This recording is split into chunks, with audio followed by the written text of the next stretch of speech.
We specifically target working with folks from communities that are under-resourced, folks who have great work ethic, great recipes, great ideas. We get people who have an idea for a product, and we get people who've been in business for 3 years. They realize they don't have a business plan. And so we bring in local experts. There are collaborations across the board to really cover the key fundamentals of starting a business. And by the time they graduate from that program, they will have at least a first draft of their business plan, which just sets them up so much further for success.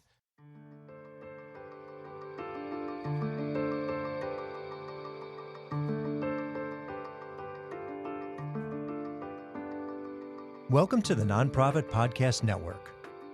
Here, our purpose and passion are simple: to highlight the incredible nonprofits that make our communities stronger.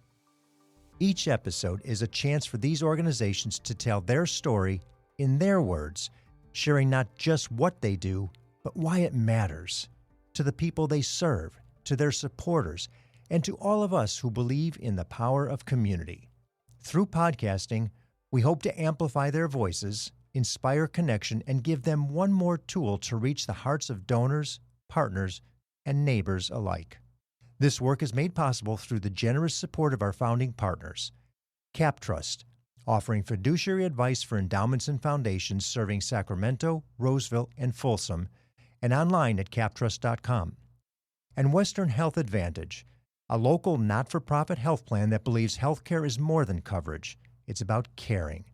From supporting the American Heart Association to making arts and wellness accessible for all, Western Health Advantage truly delivers healthcare with heart. Learn more at westernhealth.com. I'm proud to welcome our newest partner, CORE, Executive Leadership and Comprehensive Support Services, working in it so you can work on it.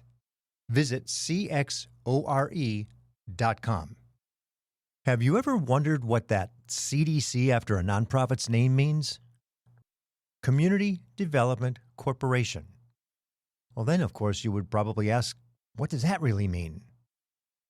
How about what it takes to build an inclusive, resilient food system? Well, if you ever have, then this conversation will inspire you. Alchemist CDC is incredibly ambitious, unbelievably energetic, and absolutely forward-thinking. And their leadership, Sam Greenlee, CEO, and Shannin Stein, Director of Advancement, walk us through Alchemist's evolution from a bike and cart farm stand to a regional powerhouse running multiple farmers markets, operating community food programs, incubating food entrepreneurs, and soon opening Alchemist Public Market, a visionary hub in the River District. You'll hear how Alchemist connects local farms to families in need, helps small food businesses launch and thrive, and reinvests in neighborhoods through collaboration, education, and innovative partnerships. From tackling food deserts to shaping Sacramento's future farm-to-fork economy, this episode is packed with insights, inspiration, and a look at what's coming next. Sam Greenlee, Shannin Stein, welcome to the Nonprofit Podcast Network. Thanks for having us. Yeah, thank you so much. This is going to be a most interesting conversation. I hope we can keep the cadence of words to something that is understandable because we have so much to cover. Alchemist CDC. I don't want to assume anything for our audience, but most people don't really know what the word alchemist is, or alchemy for that matter. Can you explain it for us, Sam? Sure, absolutely. So Alchemist CDC was founded 21 years ago in 2004 by 3 grad students. And so I think the name reflects that a little bit. But the basic concept of alchemy, a practice in the Middle Ages, yes, was the pursuit of turning base metals into gold, taking something that was of little value and bringing out the value within it. So I think that was at the root of the idea, was connecting to the resources in communities and helping them to become all that they're meant to be. Well, and how appropriate, too, for what the ground, the earth, the sun does to a seed to turn it into a food product that's edible in so many different forms, shapes, nutritional values, et cetera, for an organization like yours, as people are about to find out. Absolutely. Tell us a little bit about this CDC. What does Community Development Corporation really discern differently than maybe some of the other nonprofits that we speak with? Sure. A community development corporation, I think most people have interacted with it in the housing space, very often a CDC is focused on building community by building housing, affordable housing. For us, it means that we are focused on work around inclusive economic development, community activation. We're building healthy, vibrant, equitable, diverse neighborhoods, and we're doing that through the local food system. Mm-hmm. In terms of programs that are oriented toward that food system, I mean, just to look at the website is a bit overwhelming to see all the things and resources that you've got. Farmers markets, the kitchen, the Alchemist Kitchen, neighborhood empowerment, community gardens. So really at the core level of the community and an expansion out into so many other programs. Walk us through those programs if you could, not necessarily in a linear fashion, but maybe most popular to least, and how you're implementing those in the community. I know least is I don't know how to describe it. So maybe most to not as used. Well, we describe it based on the spectrum of the work that we do, that everything has to start with food stability, food sovereignty, and food access. And then the opportunity through the food system comes once the food system is stabilized. So we do a lot of work in food deserts and under-resourced communities where food is scarce or where there's a lot of not access to healthy and fresh foods. And then you see us move through into other aspects, through the farmers market. So we've got food stability, but then farmers markets provide more food stability, food variety, food access, CalFresh at farmers markets. Then we move it into opportunity through the food system, through entrepreneurialism and workforce development. So we really see the work that we do as creating a really integrated collaborative food system. So not so much more popular or less popular, but definitely with different goals in mind at each kind of range of the spectrum. And greater demand on some than others. Maybe that's the better way to phrase that, because a community garden is going to look very, very different than a kitchen as a resource for training people wanting to get into food services. 100%. Yeah. Absolutely. And even since, some of our community gardens have started, they've evolved over time based on the evolution of community needs. It's where a neighborhood once wanted a community garden because everybody wanted individual plots. People are now potentially working 2-3 jobs at a time, don't have time to do that. Food costs are going up. There's more food scarcity. So converting those plots then to our own activation to do farm stands and food pop-ups and food distribution, looking and being nimble about being able to reactivate. And I think that goes back to that community development corporation question, is that all of our work is really focused on making sure that what we're doing is reinvesting in the community and in individuals and making sure that we're being responsive as quickly as possible to what the neighborhoods we work in need. Shannon, let me ask you a question from those community gardens. Let's say the gardens can't be maintained as much by the individuals in the community, and now you work those gardens a little bit differently. Do you see the awareness of food value, healthy food, transitioning from the community garden maybe into the markets, where people are now aware, okay, I need more of this than that? I think, it's ease of use. And I think that that's actually a great lead into how we are now utilizing the community gardens. But I think that making sure that there are more farmers markets and farm stands available in these neighborhoods where community gardens used to be the request, making sure that there's now farmers markets and farm stands and things where it's easier to go get produce, still make sure that it's affordable, still make sure that it's in the community, but it also doesn't require weeding and tilling and sowing and all of that kind of fun stuff. Time, absolutely. Time, and in some cases knowledge and other resources and funding. And so I think to be able to make sure that we are finding pathways and opportunities for food to integrate into these communities in a variety of ways is really where Alchemist hits the sweet spot. And I think that transition into from community gardens into more supporting holistically not just our programs, but our communities kind of leads into, that transition of some of our different programs, which I think one of our most exciting programs right now is Community Food Connections. Yeah, please walk us through those, because you have so many different integrations that really are progressive, so to speak. Each one connects to the other. And Sam, pick that up a little bit if you could, and walk us through those programs. Sure. There are so many to explore. I'll start with Community Food Connections, as Shannon mentioned. So this actually began as a collaborative partnership really quickly after the pandemic began. as there were food pantries shutting down due to, Sure. just lack of knowledge of how dangerous things are going to be.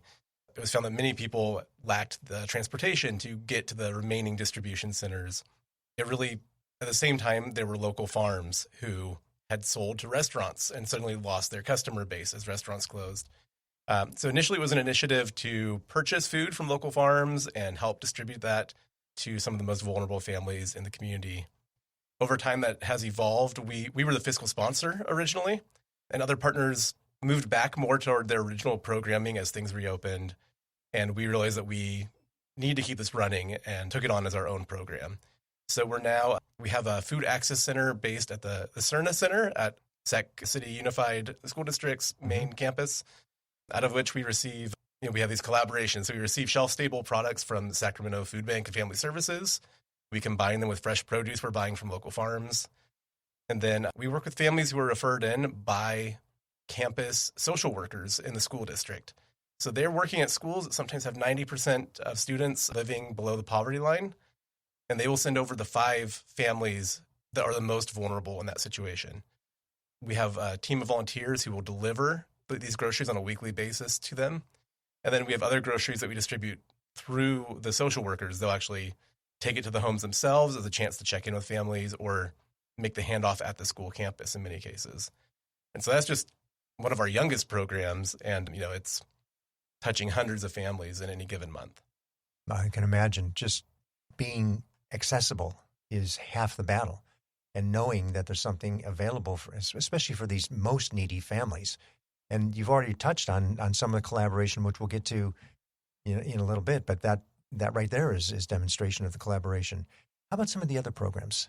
Well, I will say one of the things that we're excited about that now that we're seeing some growth in that program is working with the school to start to see the real true connection between food access and food stability and continuation of education and involvement in education. And so there's some really exciting ties and correlation that we're starting to put there. And I think that brings us into kind of that next level of not just education at the school district level, but really starting to lean into more food education. And so I think that's where we evolve into our farmers markets. We started out so our longest serving employee, Davita Douglas, has been with our organization for 18 years.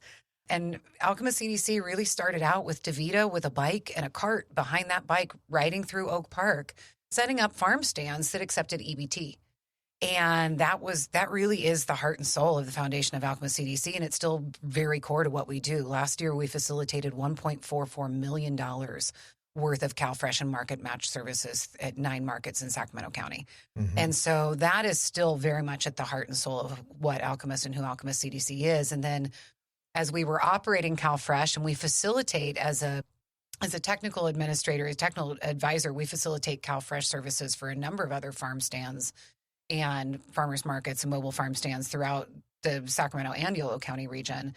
And so about 2 years ago, an opportunity presented itself for us to get into farmers market operations. And it seemed just like a really natural segue for us as an organization. We were already very present in an operational capacity at markets in underserved communities, in food desert communities, where these markets are absolutely imperative. We're a trusted name. We're a trusted organization for resources and communication. So to be able to then kind of move into that farmers market space really was a natural transition for us. And now we're at 4 farmers markets. Meadowview Farmers Market, this is our second year operating that in partnership with City of Sacramento and my Vang's office.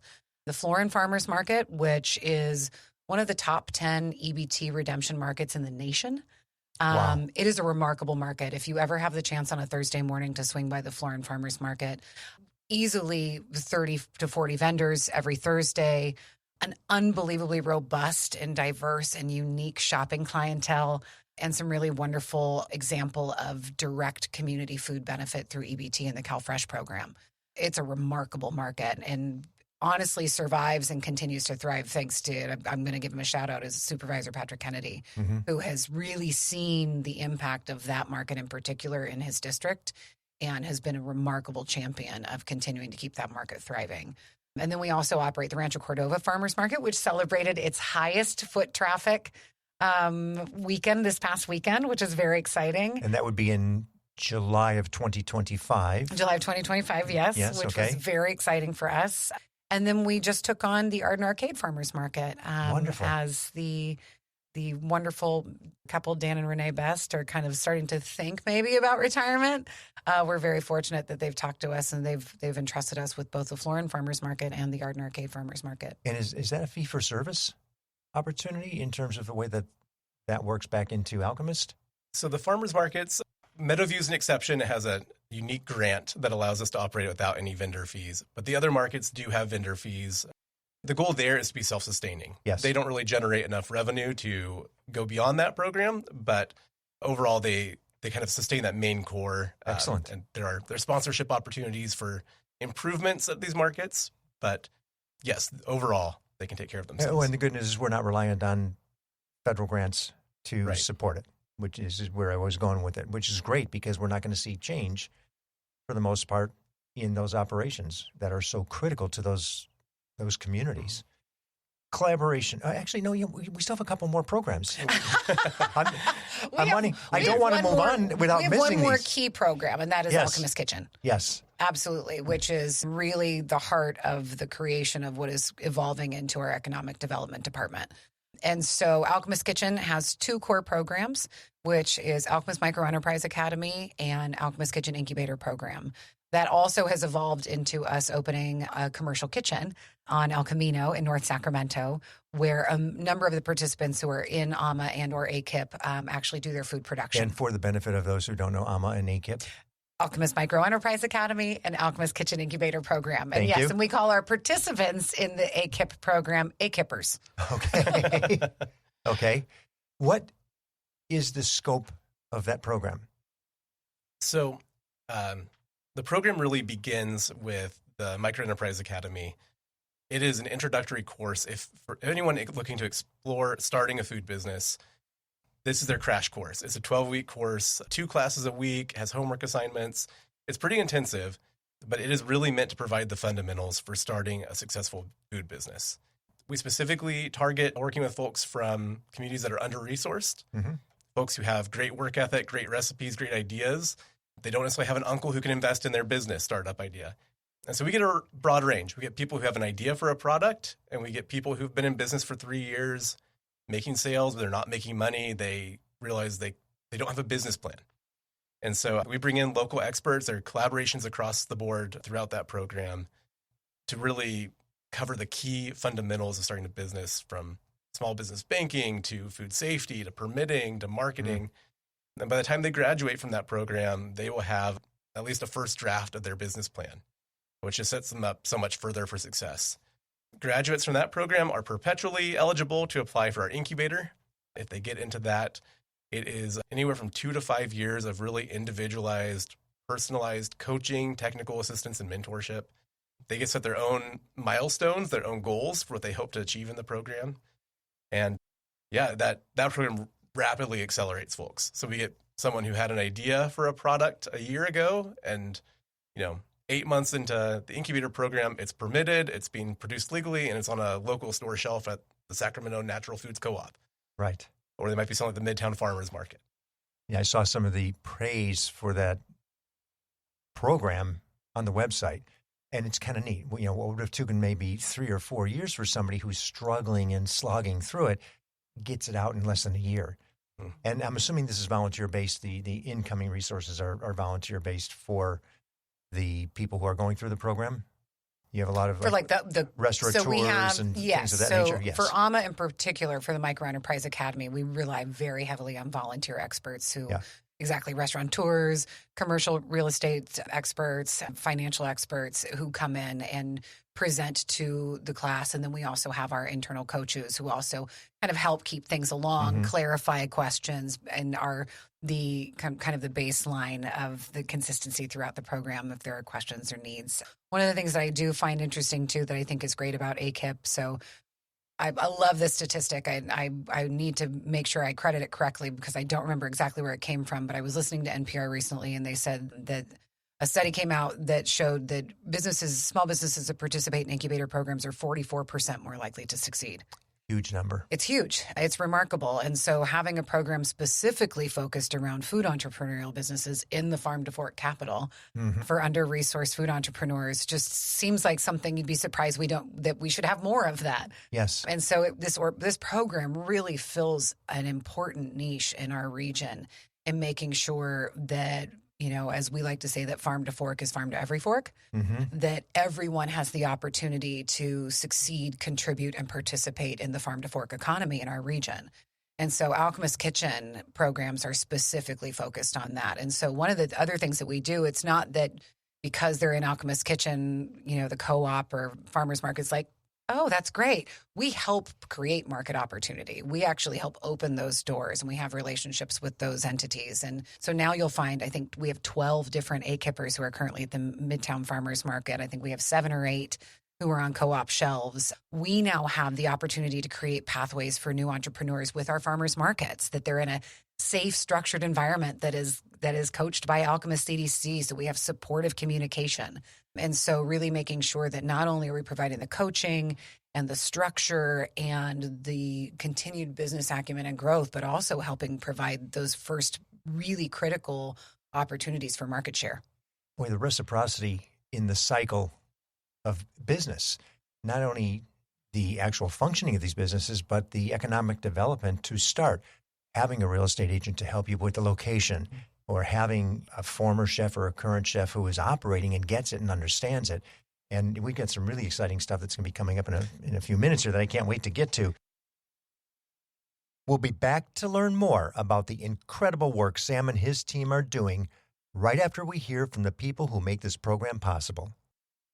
I'm speaking with Darrell Teat, CEO of CORE. Welcome to our family of partners. Thank you so much, Jeff. We are really excited to be part of the family and contribute to the work that you all are doing. What is CORE all about? CORE provides fractional and interim executive services, along with comprehensive back-office solutions that go into our client sites and do the work to give them the capacity they need in order to move through transitions, whether that's planned or unplanned. Or companies also work with our accounting and finance, back-office solutions, human resources, technology, and administration. Why are these services such a lifesaver for small and mid-sized organizations? Great question, Jeff. The reason why our back office solutions add value is because we save them time and money, anywhere from 20 to 30% of what they would spend on that back office solution. We work in it so they can actually work on it. I have to believe that there's somebody right now listening and thinking, I could use that kind of help. What's the best way to get in touch with you, Darrell? The best way is at our website, cxore.com, and contact me directly at dteat@cxore.com. Darrell, thank you for your investment and commitment to supporting our messaging. And if you're interested in learning more about how CORE may help your organization, visit cxore.com. Hello, this is Scott Thomas with Cap Trust in our Sacramento office. I specialize in working with local nonprofits and associations. Annually, we survey private and public nonprofit organizations across the country to better understand challenges they see in today's environment. In our more recent survey, we heard concerns about proper board governance, mission-aligned investment, and how to implement alternative investments. If you would like a copy of the survey or to discuss your organization, look me up, Scott Thomas at captrust.com. At Western Health Advantage, healthcare isn't just a service. It's a shared value. As a nonprofit leader, you need a health plan that understands the importance of mission-driven work. Western Health Advantage is a local, not-for-profit health plan that supports organizations like yours with affordable, flexible coverage options for your team. But what truly sets them apart is their commitment to community, supporting nonprofits like the American Heart Association, Sacramento Ballet, and the Crocker Art Museum's Pay What You Wish Sundays. With access to top-tier providers and dedicated local support, Western Health Advantage is more than a health plan. It's a partner in your purpose. Explore your options today at westernhealth.com. Western Health Advantage, healthcare with heart, designed for those who give back. The collaborative part of what you're doing is so integrated as well. Share with us some of the partners that you work with often. Well, I think we've already mentioned half a dozen. Yes, Yeah. you did. Yeah. But we'll give them that shout out again as specific. Absolutely. Well, as mentioned with Community Food Connections, Sacramento Food Bank and Family Services, and the SAC Unified School District, both key partners. Route 64. Route 64 Farm and East Tahoe Park. River City Food Bank has been a huge partner of ours for years. They do incredible work at CalFresh EBT enrollment and applications. And so we send people constantly there. People see the CalFresh booth at the farmer's market. They get curious if they're eligible, and we help point them to River City, who really does that work. I mean, Sacramento County EMD, we have a remarkable relationship with the health department. They are incredibly supportive of our work because we lean very heavily into making sure that our food entrepreneurs are certified, properly trained, are working within really making sure that they're knowledgeable of EMD policies and procedures. And so they're a wonderful partner. I love to they get such a bad rap, so I love to give them a shout out when we have the opportunity. Sacramento area bicycle advocate, Saba. Yeah, Saba. Saba's an amazing partner. They pop up once a month at the Meadowview Farmers Market to do free bike repairs, their Ride Ready Repair program. And they're now beginning to do that once a month at the Rancho Cordova Certified Farmers Market. And it's just really beautiful to bring the bikes and the farmers market together.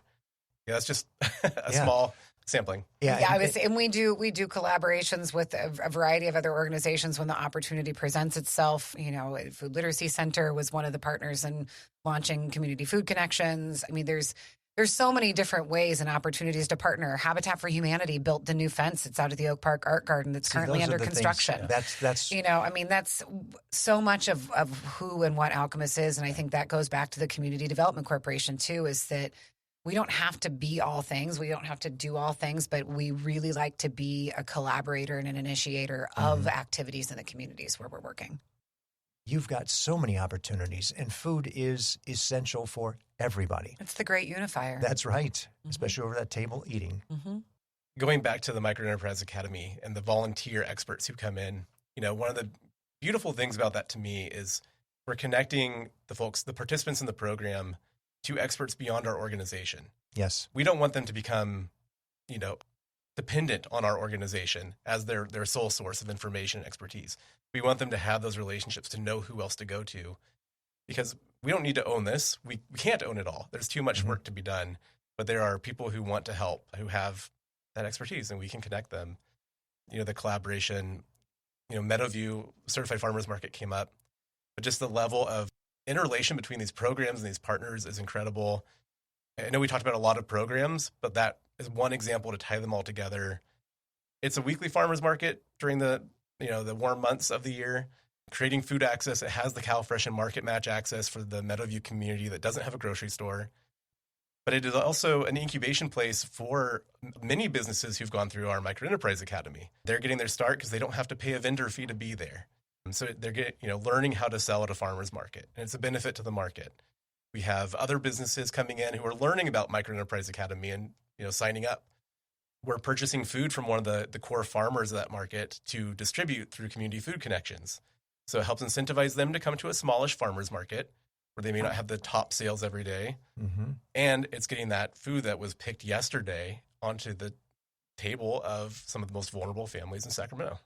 Yeah, that's just a beautiful scenario, all enveloped. And that's just in one place. You've got 4 of these happening around town, which, again, bubble up to somebody like Sacramento Food Bank and Family Services.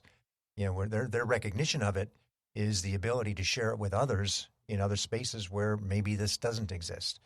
So now I have to ask, how do you pay for all of it? Because there is the funding question. That's the multi-million-dollar question. Literally. What does it look like? Yes. Historically, we've been really grant dependent. We have a great team of grant writers on our folks who are really successful with that. We keep really great records, and we report those records, so we see a lot of return grant funding as well. We do worry about that, the level to which we have depended on grants in the past. And so we're working now to cultivate our individual donor base. That does exist, but it's not one that we have historically done the most to activate. We're also looking at opportunities to generate revenue on our own. There are some exciting opportunities right now and coming down the pipeline for us where we are going to be able to create some of that because we are increase the grant environment has its struggles. I think that everybody's aware of at the moment. One of the issues with an organization like ours that is doing so many programs, any one of these programs could be separated out and be its own nonprofit.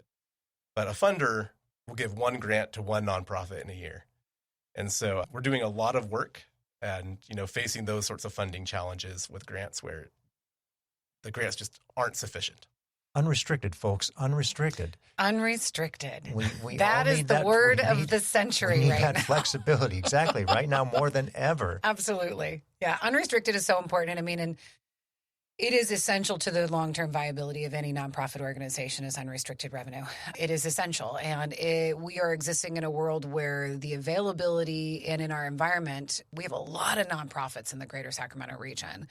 And unrestricted income and donations there is a cap. There is a limitation on how much unrestricted funding is available in our region. And so being creative about the relationships and having the diversity of programs that we have, we're starting to have conversations with some of our larger organizations in town that do larger grants that are more foundational grants as opposed to the rigidity of a state or federal grant where, the foundational grants, there's a lot more flexibility. They are often unrestricted as long as they are still mission focused. And so really being able to show them that we are meeting deliverables within their grant priorities in a variety of ways through a variety of programs. It's bringing us to the table in a new and different way. I chuckle. Sam and I chuckle about this. I'm the first actual development titled paid staff member this organization has ever had. Our program managers have done the lion's share of working with senior leadership in the organization to fund the individual program operations for over 21 years now. And so to move into a more centralized funding capacity, it's a big shift for our organization. It's a big shift for our team and how we do what we do. And so, but it's really exciting because there is so much untapped potential. Was over 180. I think we had 183 individual donors who participated with Big Day of giving to Alchemist this year. That's great. It's untapped potential. Many of those are not regular individual donors. And so we're very excited about what we have the potential to do in 2026 and engaging and bringing in more individual donors to our work. Well, and the programs that you've got have that potential for self-sufficiency, which is a beautiful thing. Because you can look at a variety of different ways to make that happen. And my mind's going a million miles a minute too to say, okay, what about? Not for this conversation, but I could see that, in terms of the opportunities that you have. And you've now taken that burden of grant writing, so to speak, or the development burden of community interaction and talking and all that time that it takes away from program people who now can devote more to the program. That's the goal. Yeah. That is the goal. Always. Absolutely. And I think, for us to... My guess is this is potentially going to lean into your next question because we haven't gotten Which I can't wait to get to because this is the fun one. Everybody is talking about throughout the nonprofit community, and I have no doubt that this has been conversation with other guests that you've had on as well, that getting creative with the diversity of your funding and how you are operating your organization and looking at long-term sustainability is essential. And so we have spent a lot of time over the last year and are continuing to spend more time formalizing and really maturing in how we identify as a fundraising organization, putting together, making sure that we have a donor bill of rights, making sure that we have our information about our investment policy statement that is organized and set, and that we have plans to develop and make sure that we can bring in other types of investments into our organization now through investments, through all types of new platforms, and really starting to diversify how we allow and welcome folks into our supportive pool, basically. Right. We have to. And that comes also, like you said, with sustainable operations, our farmers markets through the stall fees, through, our Alchemist Kitchen, through rental expenses. And, and that leads us into our exciting new realm, which is employment social enterprise and direct revenue opportunities through the work that we're doing. And today it's about $1.5 million budget-ish with 34 people? That'd be right, yeah, for the programming. For the program, yes. Yeah. We've got not capital or anything like that, Sure. which I'll let you get to Sure. in just a second. Yeah. Because the next question is, your vision has already started, which I think is so cool. Most people I'm talking, well, it'd be great if. But if there was an unlimited budget, and I know it's not, but if it was, what would it look like? And then you can kind of pare it down to what's happening, because you have something in this space that's been a dream and a vision since you came on board, and it's about to be realized. If I'm not mistaken, did I see like August 2025, something's happening? It feels like something's happening right now all the time. Maybe that was the original intended date of something. That was the original intended date. We are in permit review now for Alchemist Public Market, which really it's Alchemist Public Market, and I'm gonna turn this right back over to Sam, because Alchemist Public Market would not exist were it not for Sam's vision and being brought on to this organization as our executive director 5 years ago, now our CEO. But yes. This really is something that he has brought to life and has, in my opinion, is really what has catalyzed this seismic shift in who we are as an organization and the legitimacy and the validity that Alchemist CDC now has in the conversation around food stability, food access, and creating a dynamic food system in our region. So that's your cue, Sam. That is you, Sam. Absolutely. Yeah, I would say, ask me any time in the past few years, and my answer to that would be Alchemist Public Market. So Alchemist Public Market, really the concept was conceived within a month of my joining Alchemist in 2020. I worked with Jacob Sachs, our Alchemist Kitchen program manager, and he pitched me early on. That program was new, it was young, and he said he could already see that we would need a commercial kitchen someday. There's a space he was looking at, saying like, it'd be a big leap for us, but can we get there? And it really got the wheels turning that, yes, we do need a commercial kitchen, but what if we are going to invest that kind of money into owning something? Can we actually bring all of our programs into one place? Can we merge them and let them flourish, a small sample of everything that we do? And so, yeah, after years of work, we are going to be building Alchemist Public Market in the Sacramento's River District, just above the rail yards, right above where the soccer stadium is supposed to go. And this is going to be really anchored by an all-electric commissary kitchen that can support 40 to 50 small businesses affordably producing their food legally for sale. And I know SMUD is involved in that in some way, shape, or form, I'm sure, make sure that you get it all right, and maybe Shine Program Awards or something to that effect. Integrative design team. In fact, I'm going to give Ryan Hammond a shout out. Please do. Ryan has been remarkable. The integrative design team, SMUD has been a remarkable partner on this from day one, especially in regards to making sure that we are really pushing the envelope in regards to environmental sustainability and responsibility and how we're designing this site. Mm-hmm. So it's been exciting to talk to them about this and to really work collaboratively with them on bringing this to life. Yeah, absolutely. And teaching the chefs how to cook electrically, because so many had been concerned, well, I can't. Well, here it is. You're going to learn. That's what you're going to learn, so that as you go out into the world, you now have an extra skill set that some may not, as an advantage. Yeah, one of the many goals of this project was for it to be, as environmentally sustainable, forward-thinking in that regard as possible. Yes, we wanted to mitigate our own CO2 emissions, but I also love the idea of having dozens and eventually hundreds of new food entrepreneurs who get that experience with an all-electric kitchen and go on when they build their own to realize that, I enjoyed that the kitchen was cooler and safer, But yeah, that's just the anchor of that project. That's on the back end, not available to the public. But the rest of the project really is meant to serve the community.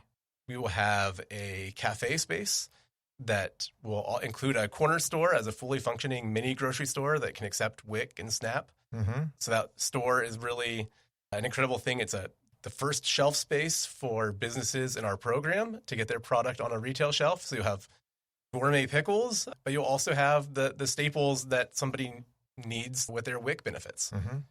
And that's integrated into a larger cafe. We aim to be a great cafe serving the community that will be powered by a workforce development team that I'm sure we'll circle back to to discuss. And then all of that will have an outdoor courtyard, heavily shaded, prepared for the different seasons. But that will be ringed by multiple food trailers and food pods, which are effectively small individual restaurant kitchens with vending windows.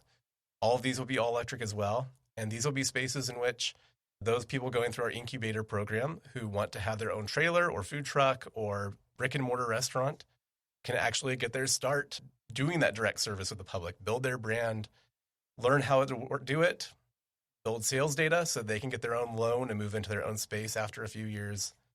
As I mentioned, that's surrounding a courtyard, ample seating, tables, a small children's play area that will be designed to be fully inclusive. So children who are assisted by wheelchairs, children with a wide range of abilities will be able to enjoy that fully. And then we'll host weekly farmers markets, bringing that program in, regular night markets, regular programming, community movie nights outside, Republic watch parties, just so many opportunities at that space.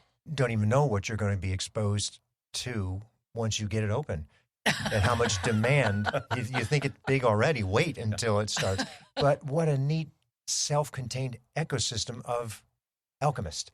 It is the full 360. And what comes out of that is the offshoot into already a proven concept for somebody to go and run with it. Correct. And that's that vision. People say, yeah, that's a great idea. Cool, Sam. Now figure out how to do it.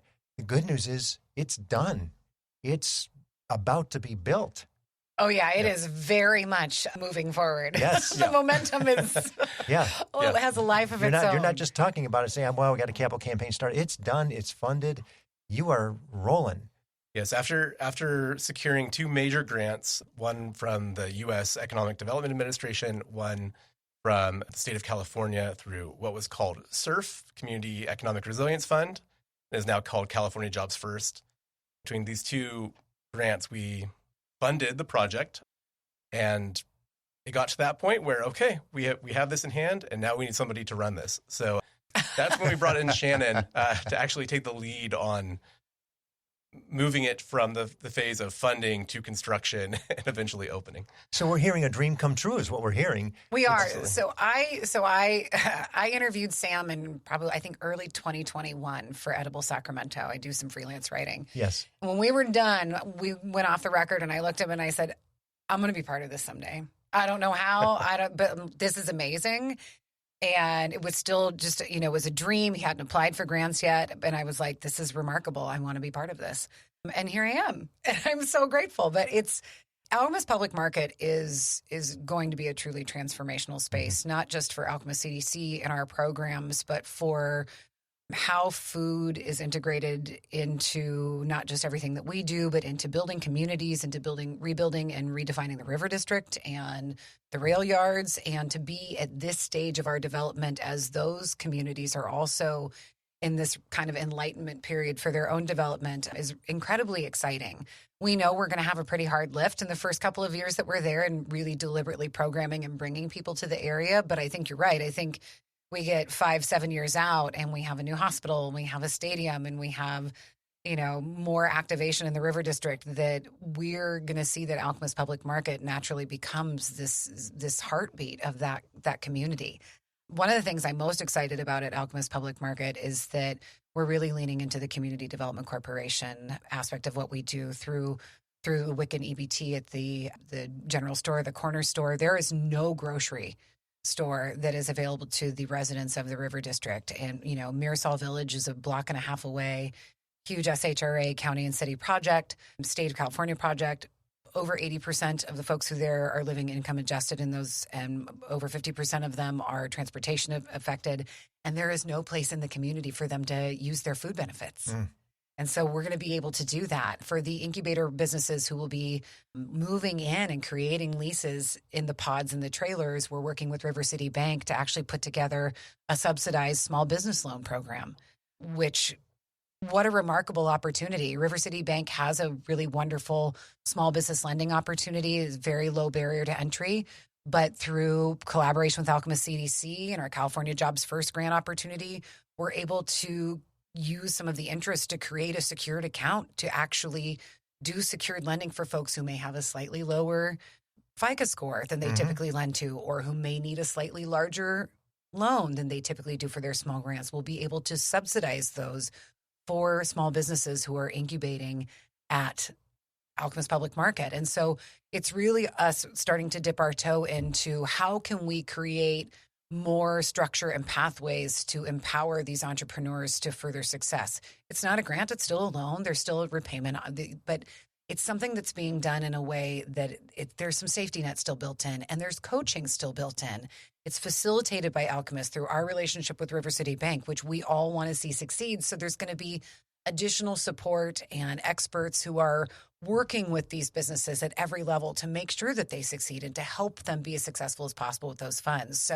So many new things are developing, and that's why we're leaning now into economic development being this realm that Alchemist Kitchen lives in, because Alchemist Public Market is now moving us into very squarely that economic development realm where we are working in funding. We are working in, really starting to work with our incubator participants in a deeper way.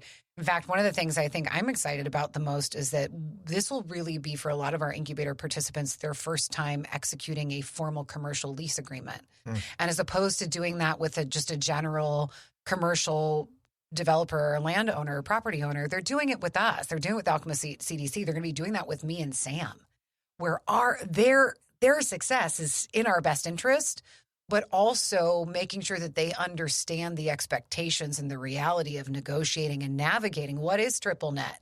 Like, what is TI? Being able to navigate and ask those questions in a safe, supportive environment.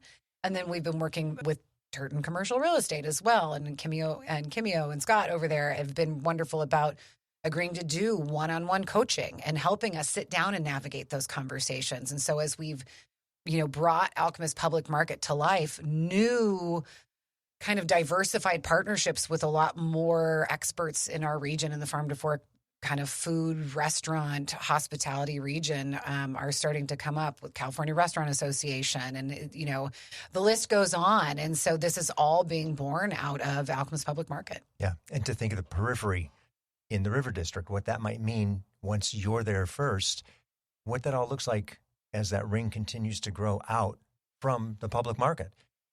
And the liability or risk that River City Bank has with people who have gone through the program is far less than somebody who hasn't. So what a great circle of influence you become in so many different ways with just that. And that's not it, because we need to add one more thing, because it's so important to what you do in food. You're teaching people to understand the operation of a restaurant and food service. This would be yours, Shannin. Well, I don't think anybody had it on their bingo card for 2025, let alone me, that we would have an opportunity at Empress Tavern in collaboration with Sacramento Crest Theater, Inc. and Robert Emmerich, the owner of the Crest Theater, and that stretch of K Street. Bob called me in early April and said that, he was reimagining the space and wanted to come back he had moved to the coast during COVID, and he was coming back to Sacramento. He wanted to really reinvigorate Crest and Empress, and asked if I could be involved. And I was like, I have a job that I love. I work with Alchemist and I love it. I can't be involved. And he was like, can you just come talk to me? So I went and sat down with them, and by the time we were done with an hour-long conversation, I said, Bob, I think Alchemist CDC is actually your solution. I think that our program and our Alchemist Kitchen and our Microenterprise Academy and all of the things that we're doing in the food system around equity and elevating voices in the food system and leaning into art and creativity, and how all of that is part of a an even larger creative ecosystem in our region. And think of the collaborative opportunities that present here. Right. Oh my gosh. And so I was like, let me talk to Sam. I don't know, Bob. We're really stretched right now, so I don't know. So I talked to Sam, and Sam saw the opportunity, and we spoke with our team. And then, what really started to make this real is the fact that Alchemist Public Market, like any other commercial construction project, is further behind than we would like it to be. Farther ahead, honestly, than we thought it might be at this point, which is amazing. Mm-hmm. But we saw an opportunity at Empress Tavern to launch a lot of the operations that we had planned to launch at Alchemist Public Market next year. So workforce development, bringing opportunities for training our small food entrepreneurs, in this case, in a beautiful, fully functional commercial restaurant where they get to learn about having their hoods cleaned and cleaning a grease trap and what's a Big Dipper and, the amount of work and effort and energy that goes into running a space of that size, and that this is some of our participants, this is their goal. It's real. It is real. This is customer service. This is a real operating, functioning retail location you will get to experience. So you come through the program. That's one thing that's nice. You go do your thing. Works, doesn't work. Restaurants are really challenging. Now they get the experience of the challenge without having the liability of everything they own on the line. And they have a incredibly skilled and experienced culinary manager on site who can help coach them, help them learn how to menu cost, how to expand their menus. We'll be doing a lot of catering and private events on site, so they'll have the opportunity to participate in that, learn how to scale their operations, how to adjust their concepts potentially. We will also have an on-site site manager who can teach them how to create contracts and booking agreements and how to make sure that they are taking all the things that they're learning in our Alchemist Kitchen programs and putting them into practice, and putting them into practice in, my humble opinion, one of the most beautiful spaces in Sacramento. So in a really exciting collaborative partnership, because we also have right of first refusal now for all private catering events at the Crest. And that the learning opportunity, back to revenue. 100% back to revenue. Absolutely. And it's all business related revenue because we're doing workforce development. All of our menus feature farmers and vendors and food entrepreneurs from our farmers markets. In fact, I'm having such a blast with we're doing preview events right now through late summer and even heading into early fall. And it's so much fun to write these special menus and to, this menu features this many farms from our region who can be found at these markets. And it's such a thrill. And, we don't get the opportunity in regular restaurant operations to really lean into that as much as any of us would like. I was in the industry for a very long time. And so, we get to be super deliberate at Empress about not only highlighting and featuring all of the amazing entrepreneurs and vendors and farmers that we already have the opportunity to work with, but now we're launching workforce development. And we're having one of the things that Sam and I are so excited about at Empress is that we have the opportunity to create a new standard of expectation for a new generation of workforce professionals in restaurant and hospitality. I spent 22 years in the industry. I had no health insurance. I had no 401k. It was toxic. I've had pans thrown at my head.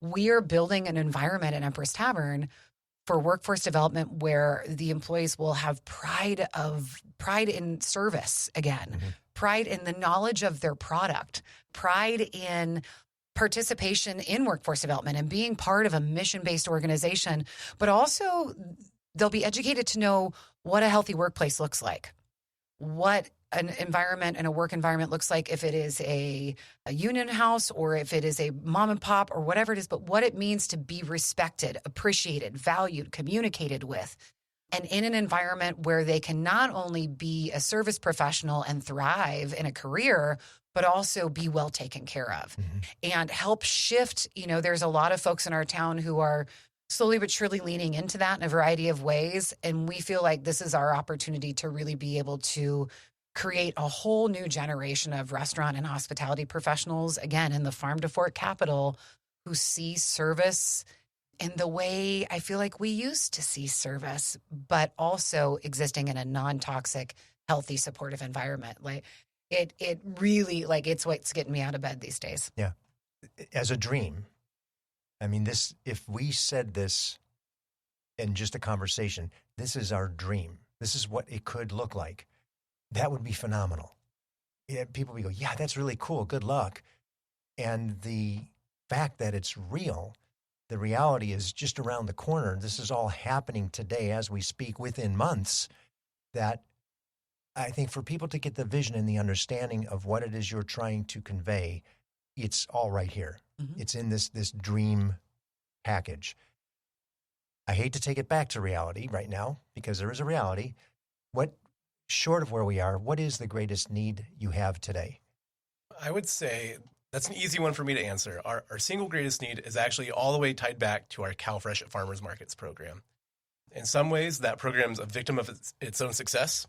It has grown so much every single year. Participation from customers, the number of transactions, the amount of money flowing through. I believe it was 2019. I think we saw around $700,000 in EBT and market match being distributed. Last year it was 1.44 million. Mm-hmm. This year it'll probably be 1.6 to 1.7 million. And it just continues to grow in that way. We used to be able to fund this work through a patchwork of small grants. You know, we had a lot of unpaid interns at one point who ran this. And, you know, it was one of the first things we did in 2020, replaced unpaid internships with paid internships and now with just paid staff. Mm-hmm. But it's a very efficient program, but the costs have grown.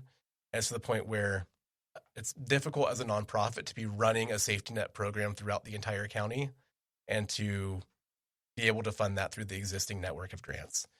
We've actually been working and hoping to work more collaboratively with our various local government bodies. We believe there's a really great opportunity there because of the fact that this is a safety net program, which is delivering multiple benefits. Mm-hmm. It's helping stretch the budgets of our lowest income, most food insecure households so they can double their money at a farmer's market when they use their EBT benefits. They're eating healthier because that's incentivizing them to eat fresh fruits and produce. All sorts of benefits come out of that. And the money's going back into the pockets of local businesses and local farms. And they tend to reinvest it back in the community. So it's a triple win. And, you know, I think this year we were looking at a $300,000, say, that we needed to raise to really fill the gap. And the program alone last year brought in $640,000 in market match benefits. Those incentives never would have come into our county without this program. They just don't exist unless you have a program to distribute them. And so just by that measure alone, every dollar spent brings in $2 of incentives. So we have the data, we have all the groundwork there. We've had a difficult time with a program that is maybe a victim of being so uncontroversial. Everyone looks at it and says, oh, that's great. Yeah. And everyone kind of assumes that we'll just get it taken care of. And so that's one of our biggest needs right now is breaking through and saying that we're at the point where it's a drop in the bucket for, you know, municipal budgets, but we need consistent support on this if this program is going to be able to continue to deliver. Mm-hmm. Well, and there's the ask. It's out there for people to be aware and to share and say, this is an important part of the community. We need this to continue for all the reasons you just mentioned. I knew this would be tough to jam into the amount of time what we've got because you have so much going on, and it's just so cool. You've got the wow factor of everything happening today, and it's so neat. What's the best way for somebody to learn about everything that's happening? Is there a single point source? Is it the website? Yeah, I mean, the website is the best single point, and we're very active on social media. We are unusual in the fact that we have a lot of different social media channels, particularly because each one of the farmers markets has its own community that it serves. And so there's a lot of ways to actually follow what Alchemist is doing and to follow what is your interest and preference. Community Food Connections has its own, you know. And so really being able to engage with us in a variety of ways. We have Empress Tavern has its own website and its own social media. So if that's what interests you, you can start following us there. And of course, you can always reach out to us at info at alchemistcdc.org. And that will get to any one of us. If you have a question about our programs or services, wanting to get involved, wanting to donate, potentially a significant amount of money from your estate, we're happy to have that conversation. Endowment, even if you want to set one up endowments are happily. lovely. We love them. You know, you used the word when we were off there earlier about what we're doing is cool, and I think it's fun. What we're doing is exciting. What we're doing is dynamic. It is. We are not a static organization, but I do think I speak for all of us when I say that, like, we don't need any more growth. We're good. But you are the epitome on the nonprofit side of the farm to fork movement. And that allows you to blend so many different angles in so many different ways because it's such a part of Sacramento. Yeah. So that's, if you send me, I'll get all those into the show notes, the variety of different handles for social media. And the website is alchemistcdc.org. That's right. Okay, we'll have that in there as well because it's difficult even for that website to keep up with everything that's happening. Well, yeah, I can imagine. You need all these subsets or landing pages just to take you to the next thing. Absolutely. I want to see the time lapse, build out of the public market. Yes, it's coming. We're talking to folks. It's happening. Yeah, you have to have that. That's just so cool. Something taking place in the River District. By the time this comes out, that probably will exist. So. Good. Yep. Good. Well, we'll make sure we'll make noise about that too if that's the case. Well, and you said the word, I have it in my closing notes here too. What you're doing is just so darn cool. I knew we would have a challenge getting it all integrated into the conversation, but what you're bringing to the community, the way you're working with so many people with such a topical and, well, what's the word I want to use? The progressive element of Sacramento is the food movement. And you're right at the forefront of it in so many different ways. I saw the renderings of the public market. It's hip. It's what it should be. It's what we expect of Sacramento. And that will fuel all that other activity around it once it's under construction or completed. So for what you guys are doing, for the way that you've got the team, the way that you're integrating so much for the neighborhoods in need, for the under-resourced, for those who are wanting to get into the space from a retail restaurant side of things or a food production side, it's just amazing. Thank you for all of it. And I can't wait to get to eat some of it or taste some of it or see some of it in some way, shape, or form. Can't wait to have you out. Yep, we'd love to have you there. Thanks for the time today. I appreciate it. Thank you very much. Thank you for listening to the Nonprofit Podcast Network. We hope today's episode inspired you and gave you a deeper look into the work of our local nonprofits. If you believe in our mission to amplify their voices, please take a moment to leave us a positive review and share this episode with a friend. It helps more people discover the incredible work happening in our community. Don't miss future episodes. Subscribe to our weekly updates and monthly newsletter at nonprofpod.com.